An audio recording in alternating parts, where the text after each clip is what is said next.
Partout où tu vas dans le monde, on est les derniers de tout. Hein. N'importe quel continent. Tu vas à Dubaï, les Africains sont dans les quartiers les plus pauvres. Même aux États-Unis, c'est la même chose. Voilà, mais maintenant, reviens chez nous. On est même dans notre propre pays là. Tu vas dans les plus grands restaurants, les plus grands hôtels, les plus grandes entreprises de ce pays-là. C'est les Guinéens et les Sénégalais qui travaillent derrière. C'est les Français, les Libanais, les Chinois, maintenant les Indiens, les Turcs maintenant, qui nous font travailler dans notre propre pays. C'est la honte. Entre-temps, on est en train de s'insulter dans les réseaux sociaux. Tous ceux qui essaient quelque chose, on t'insulte de tous les noms du monde entier. On est champion d'insulter l'autre. Pour montrer qu'on est en train de faire quelque chose, il faut être activiste. Tu prends les micros, tu insultes la personne, tu crées des mensonges sur sa famille pour montrer que toi là, tu es en train de servir ton pays. D'où est-ce que ça va nous amener? Entre-temps, les Indiens, les Turcs maintenant, ils contrôlent tout ce qui est l'immobilier en Afrique. Le moment où nous on fait ça.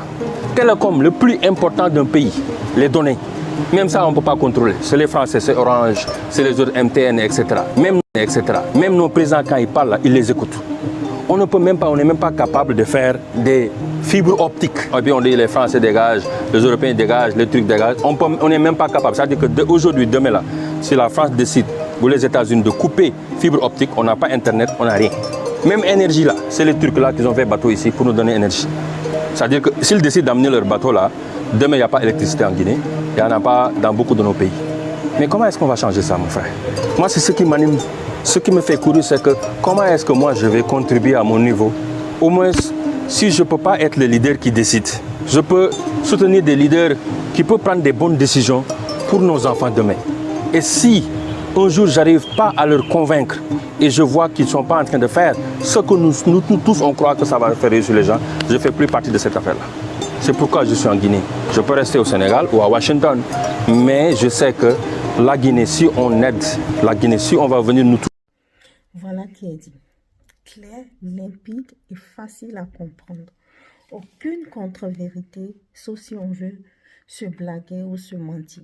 Oui, l'Afrique a des décennies de retard par rapport aux autres.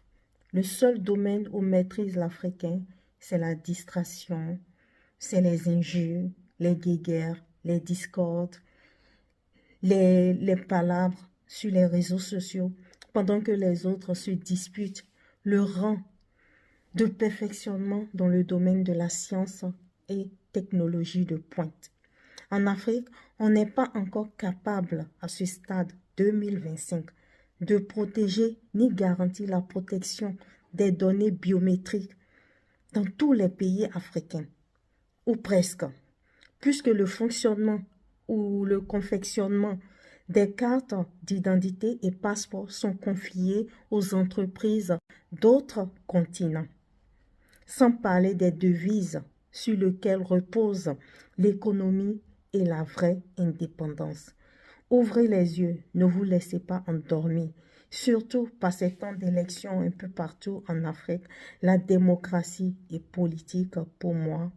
Avec tout ce qu'on a vécu, ce qu'on a entendu, ce qu'on a pu lire jusqu'aujourd'hui en Afrique, c'est du leurre. Que ce soit la démocratie en politique, c'est tout juste du leurre.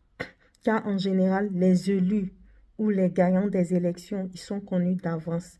Donc les budgets colossaux éjectés dans les élections seraient de très bons investissements dans les infrastructures dont l'état de médiocrité est criade. Je cite les écoles, les hôpitaux et les routes. Restons concentrés sur l'essentiel et arrêtons de nous laisser abrutis, surtout